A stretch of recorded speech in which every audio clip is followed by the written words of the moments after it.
अस्सलाम वालेकुम। आज हम इस वीडियो में जो है एज के क्वेश्चंस करेंगे, जो कि हमारे पास एज के क्वेश्चंस जो कि हमारे पास सीएसएस में, पीएमएस में, पीपीएससी में, जीएसए में, एमपीटी में, मतलब डिफरेंट एग्ज़ाम्स में ये क्वेश्चंस आते होते हैं। कोई भी आपको कॉम्पिटिटिव एग्ज़ाम्स दे रहे हैं जिसमें एनालिटिकल रीजनिंग है, मैथ्स है, तो उसमें ये क्वेश्चंस आते होते हैं। तो अब हम इसको समझते हैं, ये कैसे इसको सॉल्व करना है या सवाल को सॉल्व करने का तरीका क्या होता है। तो आइए देखते हैं। फर्स्ट ऑफ ऑल हमारे पास क्वेश्चन है, Fred is 4 years older than Bernie. मतलब ये बंदा है फ्रेड जो कि बर्नी से 4 साल बड़ा है। ठीक है। 5 years ago the sum of their age was 48। 5 साल पहले जो उन दोनों की एज को सम करें तो वो 48 थी। How old are they now. और अब उनकी एज कितनी है। तो ये हमने अब देखना है कि किनकी दोनों की एज क्या होगी। तो इसमें लिखा Fred is 4 years older than Bernie. तो अब हम समझ लेते हैं कि जो बर्नी है, एक बंदा है, उसकी एज सपोज कर लेते हैं एक्स। ठीक है, क्योंकि हमें एक्स फाइंड करना है ना, कि एज एक हमने सपोज करेंगे तो वो फाइंड होगी। तो हम सपोज कर लेते हैं जो बर्नी है इसकी एज कितनी है एक्स। अब फ्रेड जो है उससे 4 साल बड़ा है, 4 years ओल्डर। तो जितनी बर्नी की एज होगी उससे 4 साल ज़्यादा एज किसकी होगी, फ्रेड की होगी। तो फ्रेड की एज होगी हमारे पास 4 + x। ठीक है, पहले आपने डाटा को समझना है, सवाल को समझना है, उसमें से ये आपने चीज़ें बना लेनी है। ठीक हो गया। तो बर्नी की एज होगी एक्स और फ्रेड की एज होगी 4 + x, क्योंकि उसने खुद कहा था 4 साल वो बड़ा है, 4 साल ज़्यादा है उसकी एज, ओल्डर है। अब उसने क्या 5 years ago, 5 साल पहले उनकी जो एज थी दोनों की सम करते तो 48 थी। तो 5 years ago बनेगा, फिर किस तरह बन जाएगा, वो आपका बनेगा पास्ट में। अगर आप जाएँ तो बर्नी की एज कितनी हो जाएगी, x-5, क्योंकि 5 साल पहले थी ना उसकी एज। वो बनेगी 5 साल पहले x-5 बन जाएगी। और फ्रेड की एज कितनी बन जाएगी, जो ये वाली एज है, इसमें से -5 और इसमें से -5 करेंगे तो फ्रेड की एज हो जाएगी 4 + x-5। अब ये उनकी एज हो गई है 5 साल पहले की। ठीक हो गया। अब हम देखते हैं कि इनकी एज कैसे फाइंड करनी है। तो उसने खुद कहा कि सवाल में द सम ऑफ, यहाँ पे लिखा हुआ है the sum of their ages was 48। मतलब कि बर्नी प्लस फ्रेड, इन दोनों की जो एज है वो 48 है। ठीक है, 5 साल पहले। तो ये क्वेश्चन बन गई हमारे पास, बर्नी प्लस फ्रेड इज गुड 48। अब बर्नी की एज कितनी है हमारे पास, बर्नी की एज 5 साल पहले हमारे पास कितनी है, x-5 है। तो ये हम पुट कर दिया x-5 प्लस ये था। ठीक है, तो ये प्लस आ गया हमारे पास, प्लस फ्रेड की एज 5 साल पहले। तो फ्रेड की एज 5 साल पहले कितनी है, ये है। क्योंकि आप सवाल पढ़ो ना, सवाल आपने अच्छे से समझना है। उसने क्या है कि 48 years है sum of their ages 5 years ago, 5 साल पहले। तो 5 साल पहले की मैंने पहले डाटा बना ली, ये 5 साल पहले वाला डाटा, और अब हमने इसको ऐड कर दिया। तो फ्रेड की एज कितनी होगी, 4 + x-5, ये होगी 5 years ago इज इक्वल 48। अब ये हमारे पास इक्वेशन बन गई है। अब इसको हम सॉल्व कर लेंगे। तो वो किस तरह सॉल्व करेंगे, हमारे पास ये x-5 है, +4 + x-5, ये वाला x और ये वाला x 2x हो गया। ठीक है, ये -5, ये -5, -10 हो गया, और ये +4 +4 वैसा का वैसा आ गया, और ये 48 वैसा आ गया। अब 2x वैसा रहा, -10 और +4 ये होता है -6, तो ये -6 आ गया। ठीक है, इज इक्वल 48 वैसा रहा, -6 इधर जाके +6 हो गया। 48 में अगर 6 ऐड करेंगे तो वो 54 बन जाएगा, और ये 2 मल्टीप्लाई हो जाएगा, डिवाइड हो जाएगा 54 को। अगर आप 2 पे डिवाइड करेंगे तो आपका आंसर आ जाएगा 27। तो ये 27 एज किसकी आ गई, बर्नी की। क्योंकि हमने सपोज किया था कि बर्नी की जो एज है वो क्या है, एक्स। तो बर्नी की एज आ गई। अब ये एज बर्नी की है 5 साल पहले की। ठीक है, अब अगर बर्नी की एज आ गई है तो हमारे पास जो फ्रेड है उसकी एज भी आ जाएगी। ठीक है, तो फ्रेड की एज का फार्मूला हमारे पास क्या था, ये था 4 + x। जितनी बर्नी की एज होगी उससे उसमें 4 साल ज़्यादा जो है वो फ्रेड की एज होगी। तो जो बर्नी की एज है 27, उसमें आप 4 साल ऐड कर देंगे तो ये हो जाएगी फ्रेड की एज। तो इस तरह करके ये आपका सोल्यूशन निकल आएगा। आई होप कि आपको ये अंडरस्टैंड हो गया होगा किस तरह हमने ये सॉल्व किया। अब हम मूव करते हैं नेक्स्ट क्वेश्चन पे। नेक्स्ट क्वेश्चन हमारे पास ये है क्वेश्चन नंबर 9। इसमें इसको सवाल को पढ़ते हैं, क्योंकि पहले अगर आपको सवाल समझ आएगा इट मीन्स कि आपका 50% सोल्यूशन निकल आया, उसके बाद आंसर निकालना कोई बड़ी बात नहीं होती। Question number 9, the sum of the ages of John and Mary is 32। दो बंदे हैं जॉन और मैरी, उन दोनों की अगर आप एज को सम करेंगे तो वो 32 हो जाएगा। इससे क्या डाटा बन गया, इससे हमारे पास ये डाटा बन गया, John plus Mary is equal to 32। Next पे कहता है 4 years ago John was twice as old as Mary. 4 साल पहले जो जॉन की एज है वो मैरी की जो डबल एज अगर आप करोगे तो वो फिर जॉन की एज बनेगी, मतलब वो मैरी की दुगनी एज जितना था जॉन। ठीक है, जॉन वाज ट्वाइस, जॉन दो गुना था किससे, एज ओल्ड एज मैरी, जितनी मैरी की एज थी। Find the present age of each, और दोनों के हमने एज फाइंड करनी है। तो सबसे पहले ये हमारे पास फार्मूला बन गया, John plus Mary is equal to 32। ठीक है, अब हम देखते हैं, हम सपोज करते हैं कि मैरी की जो एज है वो एक्स है। ठीक है, एक बंदे की एज जो हो गया ना आपके पास, मतलब दो बंदे हैं ना, उसमें से एक को हमने सपोज करना ही है। तो एक को सपोज करेंगे मैरी की एज हमने सपोज कर ली कि एक्स, क्योंकि उसने कहा था कि John was twice as old as Mary, कि जितनी मैरी की एज है उसका 2 गुना जॉन की एज है। इट मीन्स अगर हमें मैरी की एज पता चल जाएगी तो हमें जॉन की एज निकालना कोई बड़ी बात नहीं होगी। तो इस वजह से हम मैरी की जो एज है उसको हम एक्सपोज करेंगे, ना कि जॉन की एज को। तो मैरी की जो एज है वो हमने एक्सपोज कर ली, और हमने कहा कि 4 years अगो, 4 साल पहले, 4 years ago John was twice as old as Mary, कि जो जॉन है वो मैरी से 2 गुना ज़्यादा था 4 साल पहले। तो उसने कहा 4 years हो गए, जब अगो की बात तो होगी फिर माइनस की बात होगी, 4 साल पहले की बात है, तो मैरी की अब एज क्या हो जाएगी पास्ट में, x-4 हो जाएगी। अब उसने कहा कि जो जॉन है, ठीक है, वो 2 गुना है मैरी की एज से। उसने कहा है ना, John is equal to twice as Mary, कि जो मैरी की एज है उसको अगर आप 2 गुना करोगे तो वो किसके बराबर आ जाएगा, वो जॉन की एज के बराबर आ जाएगा। तो ये हमारे पास स्टेटमेंट बन गई। अब इसमें वैल्यू हमने पुट कर देते हैं। तो जॉन की वैल्यू कितनी है हमारे पास, जॉन हमारे पास जॉन प्रेजेंट एज ये बनेगी is equal to 2 into M की वैल्यू कितनी है, मैरी की वैल्यू हमारे पास x-4 है 4 साल पहले, तो x-4 आ गया, और 2 से मल्टीप्लाई कर देंगे तो ये बनेगा 2x। ठीक है, -4, 2x-4 ये हो जाएगा पास क्या कहते हैं स्टेटमेंट। अब आप देखें ये 4 साल पहले की एज है, ये जो एज है अगर आप देखो ये 4 साल पहले की है ना। ठीक है, और जॉन की 4 साल पहले की क्या हो गई, 2 into x-4। हमने फाइंड करनी है प्रेजेंट एज, यहाँ पे लिखा हुआ है फाइंड द प्रेजेंट एज। हमने 4 साल पहले वाली एज फाइंड नहीं करनी है, हमने अब वाली एज फाइंड करनी है। तो इसलिए हम क्या करेंगे, इसलिए हम इसमें 4 को ऐड कर देंगे। तो ये 2 था, ये x-4 मैरी की एज थी, 2 into x-4 और +4 हमने इसलिए ऐड किया क्योंकि प्रेजेंट एज हमने जॉन की बनानी है। तो ये इसको मल्टीप्लाई करके 2x-8 + 4 ये हो जाएगा 2x-4। ठीक हो गया, ये 2x-4 हो गया। यहाँ पे हमारे पास जॉन की एज आ गई। मैरी की एज हमने सपोज क्या की x, इसको a का नाम दे दो, और जॉन की हमारे पास कितनी है कि जॉन प्रेजेंट एज, क्योंकि हमने प्रेजेंट एज फाइंड करनी है ना, तो ये जॉन की प्रेजेंट एज हमारे पास ये आ गई।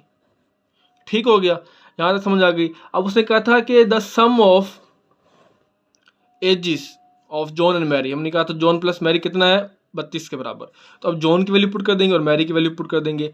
मैरी की वैल्यू x है और जॉन की वैल्यू हमने निकाली है 2x-4, तो ये हमने पुट कर दी मैरी की वैल्यू x प्लस जॉन की value 2x-4 is equal to 32। अब इसको आप सॉल्व कर लो, x + 2x 3x हो जाएगा, और ये माइनस का 4 है देखिए प्लस का 4 हो जाएगा तो 36 हो जाएगा। 3x इज इक्वल टू 36, 3 ज़रा के डिवाइड हो जाएगा तो ये बन जाएगा 12। आप 36 को 3 पे डिवाइड करोगे, 3 1 3, 3 2 6, तो ये x की वैल्यू कितनी आ गई 12 आ गई। ये किसकी एज है, ये मैरी की एज है। अब मैरी की एज आ गई है तो जॉन की एज फाइंड करना कोई मुश्किल बात नहीं है, मैरी की एज हमारे पास आ गई है। अब हमने जॉन की एज फाइंड करनी है। जॉन की एज फाइंड करने का फार्मूला क्या था, 2x-4। ठीक है, अब हम जो ये है हमारे पास 2x-4 x की वैल्यू पुट कर देंगे जो कि 12 है, तो यहाँ पुट कर दिया हमने, 2 12 दूनी 24, 24 हो गया -4, 24 में से 4 गया 20, तो ये 20 की जॉन की वैल्यू आ गई। तो अब हमने जो मैरी की एज भी फाइंड कर ली और जॉन की एज भी फाइंड कर ली। तो इस तरह करके हमने जो है वो एज फाइंड करनी होती है। तो आई होप सो कि आपको दोनों क्वेश्चंस क्लियर हो गए होंगे किस तरह हमने फाइंड किया। आपने बस सवाल समझना है उसकी रिक्वायरमेंट क्या है, उसके अकॉर्डिंग आपने इक्वेशन बनानी है। ठीक है, जो फाइंड करना वो एक्स से सपोज कर लेना है। ठीक है, एक आप फाइंड करोगे तो दूसरी वैल्यू खुद ब खुद फाइंड हो जाएगी। इस तरह करके आपने इसको मूव करना है। अब एक और क्वेश्चन हम यहाँ पे सॉल्व कर लेते हैं। Question number 10, sum of the ages of father and son is 56। मतलब आप फादर और सन की एज को अब ऐड करोगे तो वो 56 बनेगा। ये हमने मैथ की इक्वेशन बना ली, मुसावात बना ली। अच्छा, sum of the ages of father and son is 56, okay हो गया। 4 years ago, 4 साल पहले, father was 3 times as old as सन।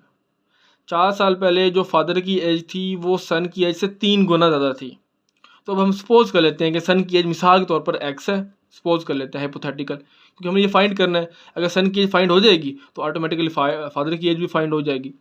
तो सन की एज हम सपोज कर ली एक्स, ठीक है। अब उसने कहा है कि 4 years ago father was 3 times as old as son, ठीक है। अब सन की एज क्या है, ये एक्स, और 4 years ago क्या बन जाएगी सन की एज पास्ट में, वो बन जाएगी एक्स माइनस 4, ठीक है, एक्स माइनस 4। तो ये सन की एज बन गई। अब सन की एज क्या कह रहा है, उससे 4 years ago माइनस 4 हो गया। फादर वाज 3 times, फादर की जो एज है वो 3 गुना ज़्यादा थी, तो ये 3 आ गया इनटू ये क्या आ गया, सन की एज आ गई, ठीक है। 3 इंटू एक्स माइनस 4।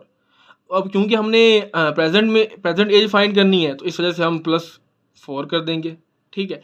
तो ये यहाँ पे +4 आ जाएगा। अब इसको सॉल्व कर लो, 3x हो जाएगा, 3 4 12 हो जाएगा, और +4 वैसे रहा, और ये 3x माइनस 8। तो ये क्या आ गया, फादर की एज आ गई। सन की एज हमारे पास ऑलरेडी थी, कितनी थी, x प्रेजेंट एज है, और फादर की अब जो प्रेजेंट एज है वो हमने फाइंड कर ली, वो कितनी आ गई, 3x माइनस 8, ओके हो गया। अब उसने कहा इन दोनों का जो सम है वो 56 के बराबर है, तो फादर और सन की एज हम उसमें वैल्यू पुट कर देंगे। फादर की वैल्यू कितनी है, 3x माइनस 8, ठीक है। सन की कितनी है, x इज इक्वल टू 56। अब इसको सॉल्व करो, 3x और x 4x हो जाएगा, माइनस का 8 वैसे रहा और 56 वैसे रहा। माइनस का 8 इस साइड पे आकर 56 के साथ ऐड हो जाएगा, प्लस का 8 हो जाएगा, और जब छप्पर में आप 8 ऐड करोगे तो वो 64 बन जाएगा। ये 4 मल्टीप्लाई हो रहा है और इधर आके 64 पे डिवाइड हो जाएगा, तो आपका आंसर कितना जाएगा, 16। तो ये किसकी एज आ गई, सन की एज आ गई। अब अगर सन की एज आ गई तो फादर की एज खुद ब खुद आ जाएगी, क्योंकि ये इसको बी का नाम दे लो, इसको ए का नाम दे लो इक्वेशन का। अब फादर की एज हमारे पास क्या है, ये 3x माइनस 8 है ना, तो x में आप पुट कर दोगे, x हमारे पास कितना आया, 16 आया। 3 इंटू 16 माइनस 8, 16 3 कितना हो गया, 48 हो गया, ठीक है। 16 3 48 और माइनस 8, 48 माइनस 8 करें तो 40। तो ये फादर की एज आ गई। सन की एज 16 है और फादर की एज कितनी है, 40। तो ये हमने इसको फाइंड आउट कर लिया। तो इस तरह करके ये हमने इसको फाइंड करना है। एक और क्वेश्चन कर लेते हैं ताकि फिर बाकी जो रिमेनिंग है उसको नेक्स्ट वीडियो में करेंगे, लेंथी ना हो जाए। सेम ईजी है, उसी पैटर्न को फॉलो करना आपने, हम बस प्रैक्टिस कर रहे हैं। अ मैन्स एज इज 36, एक मैन है उसकी एज कितनी है, 36। तो आप कह लोगे m is equal to 36, and that of his daughter is 3 years, ठीक है। और उसकी जो डॉटर है वो उसकी एज कितनी है, 3 है, तो डॉटर की एज 3 हो गई। अब वो कह रहा है कि in how many years will man be 4 times as old as his daughter. अब वो कह रहा है कि कितने साल लगेंगे, अब कितने साल आप ऐड करो जिससे ये हो कि जो आपका मैन है, ठीक है, वो उसकी एज 4 times ज़्यादा हो जाए उसकी डॉटर से। सवाल समझ आई, मैन की एज कितनी है, 36 ने दे दी है, और डॉटर की एज कितनी है, 3 है, दे दी उसने। अब वो कह रहा है कि जो आपके पास डॉटर है और आपके पास फादर है, तो फादर की एज कितनी हो, ठीक है, जिससे ये साबित हो कि उसकी जो एज है वो डॉटर की एज से 4 गुना ज़्यादा है, ठीक है। फादर की एज आप कितने साल आप ऐड करो जिससे उसकी एज डॉटर से जो है वो 4 साल ज़्यादा हो जाए। तो ऑटोमेटिकली अगर आप फादर में आप जो है मैन जो है उसमें अगर आप एज ऐड करोगे तो ऑटोमेटिकली डॉटर की एज भी इंक्रीज़ होगी, उसमें भी ऐड करोगे। अब हमें वो फाइंड करनी है, तो हम कर लेते हैं, सपोज कर लेते हैं x the number of years, कि जो एक्स है वो नंबर ऑफ ईयर्स है वो हमने ऐड करना है, ठीक है, वो हमने देखना है। तो अब फ्यूचर में कितने ऐड करें, तो m इज इक्वल हो जाएगा 36 प्लस एक्स, ठीक है, और डॉटर हमारे पास हो जाएगी x, क्योंकि हमने जो है ना डॉटर की एज फाइंड करनी है। डॉटर की एज फाइंड हो जाएगी तो उससे जो है 4 गुना ज़्यादा ये हो जाएगी आपके पास मैन की एज। तो अभी जो आपके पास डॉटर की है, जब हमने एक्स सपोज किया, 3 नहीं क्योंकि 3 उसने दी हुई है, लेकिन हमने ये देखना है कि कितने साल हों कि वो जो है आपके पास जो डॉटर की है, जितनी कितनी ज़्यादा इतनी कितनी डॉटर की एज हो, ठीक है, जिसमें अगर आप एज ऐड करें उससे मैन की एज जो है वो 4 गुना ज़्यादा हो जाए, तो वो हमने देखना है अब, ठीक है। ये आपने थोड़ा सा सपोज कर लेना है। अब हमारे पास इक्वेशन क्या बनेगी, m is equal to 4d, ये इक्वेशन बनेगी क्योंकि उसने कहा है कि how many years man will man be 4 times, ठीक है, ये आपको नज़र होगा, how many years man be 4 times as old as his daughter. तो ये m हो गया is equal to 4 into D हो गया। अब m की वैल्यू कितनी है हमारे पास, 36 प्लस x है, ठीक है, और 4 आ गया, और d डॉटर की वैल्यू कितनी हमारे पास x है, ठीक है। 3 नहीं मानना थी तो उसने वैसे में दिया हुआ है, ठीक है, लेकिन हमने वो असल फाइंड करनी है कि असल एज कितनी होगी जिससे वो हमारे पास आंसर आ जाएगा। तो ये हो जाएगा 36 प्लस एक्स इंटू 4x, और अब आपके पास ये प्लस का एक्स इधर के माइनस का एक्स हो जाएगा, तो 4x माइनस एक्स 36 वैसे का वैसा रहा, 4 में x में से एक x जाएगा तो 3x रह जाएगा, और यहाँ पे 36 रह जाएगा, और ये 3 जो है वो मल्टीप्लाई हो रहा है, इधर के डिवाइड हो जाएगा, तो आपका आंसर क्या आ जाएगा 12। तो ये आपके पास किसकी एज आ गई, डॉटर की एज आ गई। अब डॉटर की एज 12 है, ठीक है। अब जो फादर की एज इससे 4 गुना ज़्यादा होगी, तो फादर का जो इक्वेशन था हमारे पास क्या था, फादर की एज का इक्वेशन हमारे पास मैन हमारे पास ये था, ये बी और ये अगेन, तो 36 प्लस एक्स, 36 और प्लस एक्स 12 ऐड किया 48 हो गया, तो मैन की एज कितनी आ गई 48। अब खुद देखो मैन की एज 48 आ गई, अब इसकी एज जो डॉटर है उसकी 12 है और उसकी 48 है, तो आप खुद देख सकते हो कि जो मैन एज है वो 4 गुना ज़्यादा है। अगर आप 12 को 4 से मल्टीप्लाई करेंगे तो आपका आंसर क्या आ जाएगा 48 आ जाएगा, तो आप इसको वेरीफाई भी कर सकते हो। तो ये आपके पास फादर की एज भी आ गई। तो इस तरह करके आपने जो है एज वो फाइंड आउट करनी है।